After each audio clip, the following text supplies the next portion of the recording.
Yeah, Dean Akers from Managing Director of Rosy Produce Sweet Potatoes, Alloway, Bundaberg. We've been in Bundaberg for since the year 2000, originally from the Tweed area. Been growing now for 30 years. Moved from the Tweed because we got landlocked. The development down there started to go massively like the Gold Coast, so we run out of ground to farm on. So we had to look at other alternatives, and our next best alternative was Bundaberg. So we, like I said, we moved here in the year 2000, and we're actually standing on the first farm that we purchased when we come up here in the year 2000. So since then, we've been mainly growing sweet potatoes. We did try zucchinis back then and a few peas and beans, but since then we've mainly just concentrated on sweet potatoes. We're lucky enough that myself and Rosie are the only direct sweet potato growers that have direct supply to both the major chains, Woolworths and Coles. The other growers seem to have to go through market agents or middlemen to supply their fruit, so we're very lucky that we've got a good relationship with both them two major chain stores, and they take probably up to 80% of our production annually. So on an average we're doing around about 500 acres of sweet potatoes per annum at the moment, so that keeps us in a rotation with our sweet potatoes, and then we go into sorghum after the sweet potatoes as our rotation.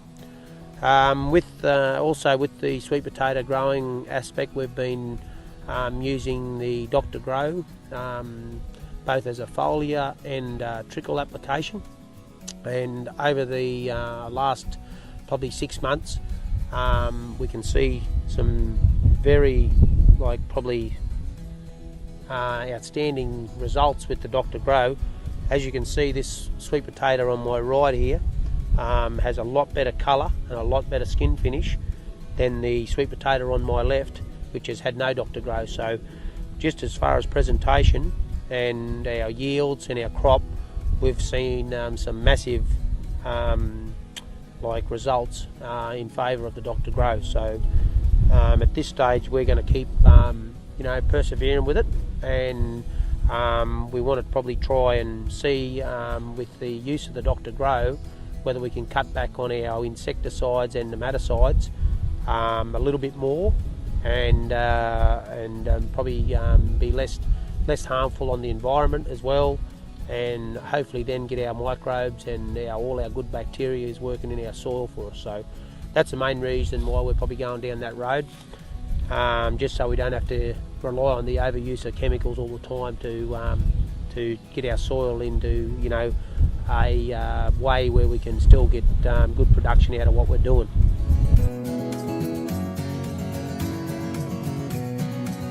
At the moment we're still in the early stages, but at the first indication is I can see that there is something that's working in the Dr. Grow. So compared to what we were doing say 12 months ago, we can see now the crops have increased. The colour and the shape of our fruit is probably been 20% better than what it was, and also we can just see that the foliar side of things, the plants are looking a lot healthier. Soil health side of things, we're probably going to see better benefits in probably next 12 months, and then probably really in the long term over 24 months. As well as the Dr. Grow, I've been using some other different growing techniques as well to go with the Dr. Grow, which is probably coinciding with each other and helping each other out. So I still think it's the early days, and I think the best results are still to come, because it might take me still another 12 months just to get my soil where I really want it, or maybe even 24 months. But with the continuous use of the Dr. Grow, with my good cover crop rotations and the other supplements that I've been putting on, I'm hoping that in 3 years' time, then we can probably minimise our chemical, maybe cut back on fertilisers, and hopefully then grow the crop better and cheaper.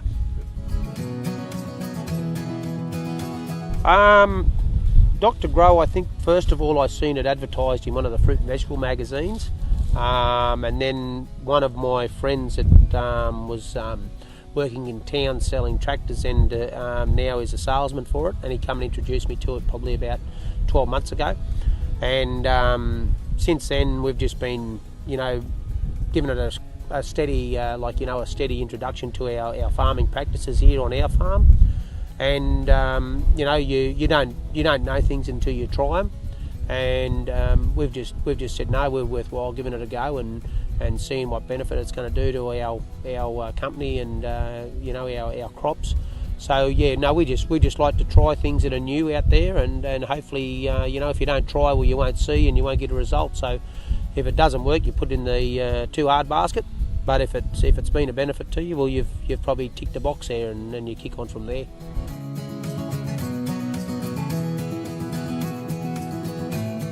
It does get a little bit frustrating sometimes because quite often, in a week you probably might see 3 or 4 salesmen rock on your door trying to push a new product down your throat.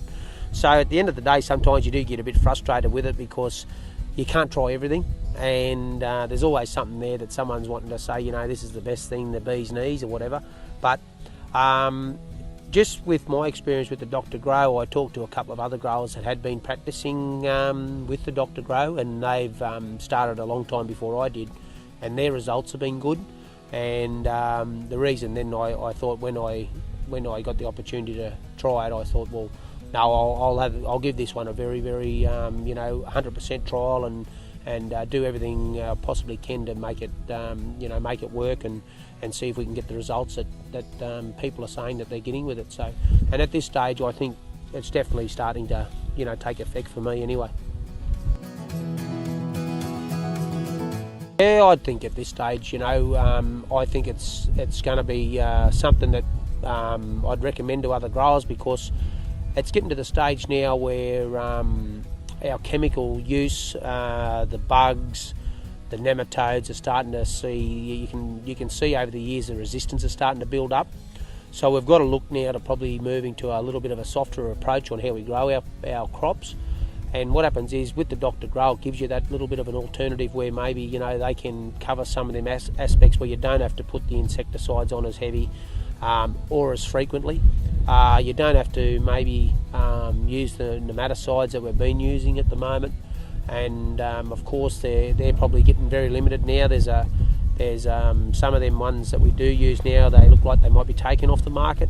So we've got to change our practices of how we grow things, and probably this is one way that I've looked at maybe changing now before it's too late, and hopefully when the time comes, maybe in 10 years time, I'll already have my soil in good order and ready to combat that necessity where we won't have the luxury of just tipping the chemicals on daily, weekly, monthly, or in the end of the day it's yearly, so we can cut back on that situation.